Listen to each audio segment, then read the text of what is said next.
जय हिंद दोस्तों, स्वागत है आप सभी का जीएस की पाठशाला में। दोस्तों ये सीरीज यूपीपीएससी आरओ या जो भी आगामी परीक्षाएं हैं सभी परीक्षाओं के लिए महत्वपूर्ण है। बेसिकली अभी ये जो सीरीज़ मैंने इसलिए चलाई है कि आपका बहुत कम समय में रिवीजन हो सके और ऐसे पॉइंट्स पढ़िए, ऐसी चीज़ों को पढ़िए जो परीक्षा में जिनकी आने की संभावना बहुत अधिक है। ठीक है, जहाँ से आपको एक आध प्रश्न 100% मिलने ही हैं। ठीक है, तो उस तरीके से ये सीरीज़ मैंने शुरू की है। ये मैपिंग वाली सीरीज़ है। ठीक है, पहला ये आज का ये दूसरा दिन है, यानी दूसरा वीडियो है इसका। पहला वाला नहीं देखा है, देख लीजिए आपने। मैंने उसमें गोदावरी से रिलेटेड जो भी फैक्ट थे वो मैंने सारे बता दिए हैं। ठीक है, कितनी उसकी सहायक नदियां हैं, कहाँ से कौन मिल रही है, क्या है, वो सारी चीज़ें बता रखी है। नहीं देखा तो देख लीजिए उसको। ठीक है, अगर आप इसको मिस करते हैं तो समझिए कि आप बहुत सारी चीज़ें मिस कर जाएंगी मैपिंग में। ठीक है, मैप बेस्ड क्वेश्चन जरूर पूछता है, यूपीपीसीएस हो या आरओ तो खास करके पूछता है।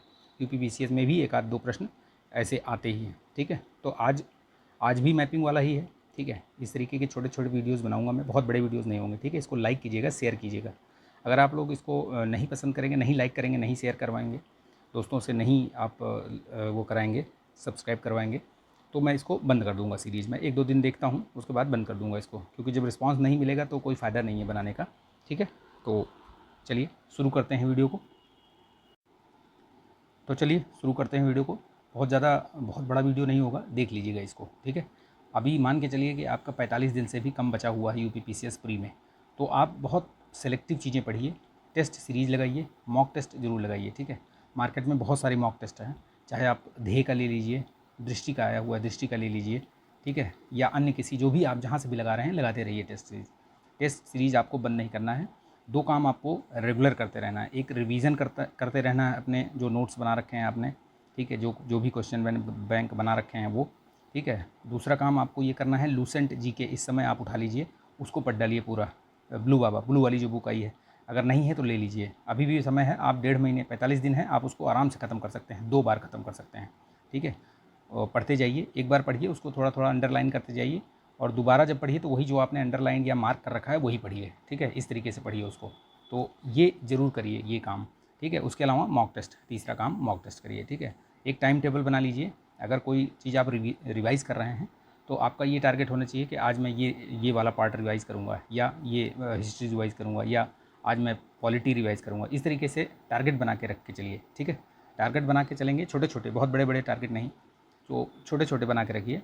ठीक है, आज मैं एंशिएंट ख़त्म करूँगा, आर्ट एंड कल्चर ख़त्म करूँगा, इस तरीके से बना के रखिए। ठीक है, बहुत ज़्यादा बड़े बड़े टारगेट लेके चलेंगे तो शायद कि पूरा ना हो पाए।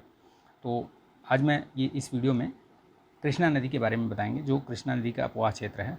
ठीक है, प्रवाह मार्ग है, उसके बारे में इसमें मैं आपको बताता चलूँगा। ठीक है, देखिए ये महाबलेश्वर श्रृंखला से निकलती है, महाराष्ट्र से। ठीक है, ये याद रखिएगा, यहाँ से इसकी शुरुआत होती है।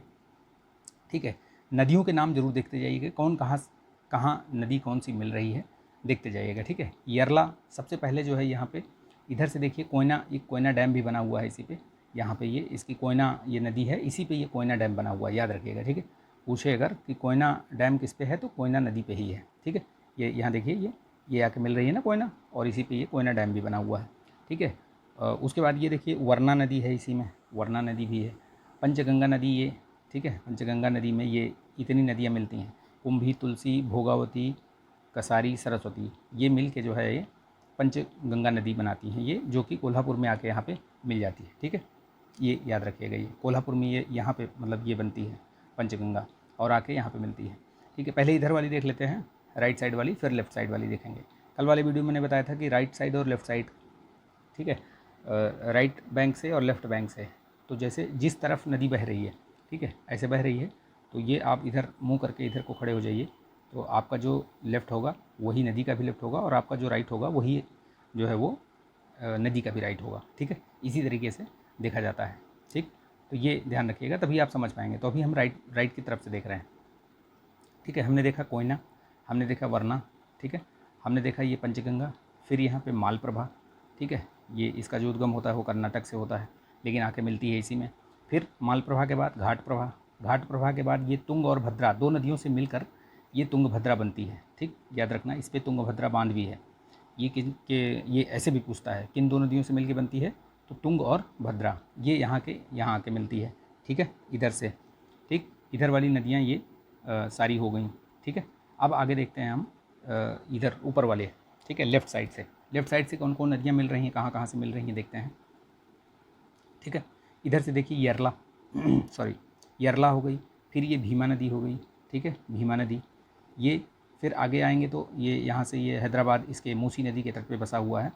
उससे पहले ये देखिए डिंडी नदी है ये, ठीक है, डिंडी नदी। यहीं पे देखिए श्री सैलम बांध भी है, नागार्जुन सागर बांध भी है, ठीक है। ये दोनों बांध याद रखिएगा, किस पे हैं, पूछता है, बहुत पूछता है कि किस नदी पर हैं ये, तो दोनों इसको भी याद रखिएगा, श्री सैलम बांध और श्री नागार्जुन सागर बांध। ये कहाँ पे हैं, तो कृष्णा नदी पे ही हैं, ठीक है, याद रखिएगा इसको। फिर यहाँ पे मूसी आके मिलती है, पलेरू नदी मिलती है, मुनेरू नदी मिलती है, ठीक है। और ये फिर आगे जाके यहाँ पे बंगाल की खाड़ी में ये गिर जाती है, ठीक है, अपना जल गिराती है बंगाल की खाड़ी में, डेल्टा बनाती है ये, ठीक है, याद रखिएगा इस चीज़ को। तो ये ध्यान रखिएगा। फिर से मैं एक बार बता देता हूँ कि लेफ़्ट साइड से कौन कौन नदियाँ मिल रही हैं। देखिए लेफ़्ट साइड से यरला, भीमा, ठीक है, डिंडी, मूसी, पलेरू, मुनेरू, ठीक, ये लेफ़्ट साइड वाली हो गई, ठीक है, याद रखिएगा।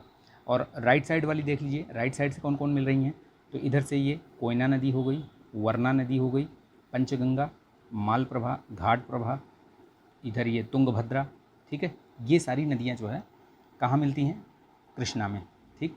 ये इस तरीके से याद रखिएगा। ये जो चीज़ मैंने बताया, जैसे कि तुंगभद्रा वाला बांध याद रखना, तुंगभद्रा नदी पे है।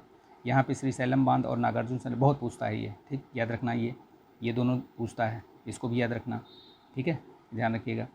ये इसका जो उद्गम स्थल है ये भी पूछता है। इसकी लंबाई लगभग जो है ये 1400 किलोमीटर है, ठीक है, लगभग जो है 1400 किलोमीटर है। दो चार अब मतलब लगभग इसलिए लगा दिया जाता है, अप्रॉक्स इसलिए लगा दिया जाता है कि हो सकता है कि किसी किताब में आपको 1390 दिखे, किसी किताब में 1410 दिखे, 1405 दिखे, तो लगभग 1400 किलोमीटर आप बोल दीजिए, वो सही हो जाएगा, ठीक है। चलिए, और एग्जैक्टली भी 1400 दिखे तो कोई दिक्कत वाली बात नहीं है, ठीक है, घबराइएगा नहीं इसको। ये दक्षिण भारत की, ठीक है, दक्षिण भारत की ये दूसरी सबसे बड़ी नदी है लंबाई में, ठीक है, लंबाई में ये दूसरी सबसे बड़ी नदी है कृष्णा नदी। और जल धारण क्षमता में भी दूसरी है। तो पहली कौन सी है, तो पहली गोदावरी है, लंबाई में भी गोदावरी है, और आपकी जो ये लंबाई में भी गोदावरी है और जल धारण क्षमता में भी गोदावरी है पहले नंबर पे। दूसरे नंबर पे ये आपकी कृष्णा नदी है। तो ये जितने भी फैक्ट्स मैंने बताए हैं ना, इनमें से एक आध फैक्ट्स तो आपको 100% मिलेगी। आपको यूपी पीसीएस वाले में भी मिलेगा, यूपी पीएससी का जो प्री होने वाला है उसमें मिल सकता है, और आपका जो आरओ का एग्ज़ाम है वो उसमें मिल सकता है, या उसके पहले बीच में कभी भी कोई सब एग्ज़ाम एएससी का अगर आरओ कुछ पढ़ता है उसको, ठीक है, या यूपी ट्रिपल एससी का कोई एग्ज़ाम हो उससे, तो आपका कोई सा भी हो, ठीक है, हर परीक्षा के लिए ये, प्रत्येक परीक्षा में आपको ये काम आएगा ये, ठीक है। तो याद रखिएगा इस चीज़ को। चलिए, ये वीडियो बहुत बड़ा नहीं होगा, मैंने बताया था ये थोड़ा ज़्यादा लंबा हो गया, तो मिलते हैं नेक्स्ट वीडियो में, तब तक के लिए जय हिंद।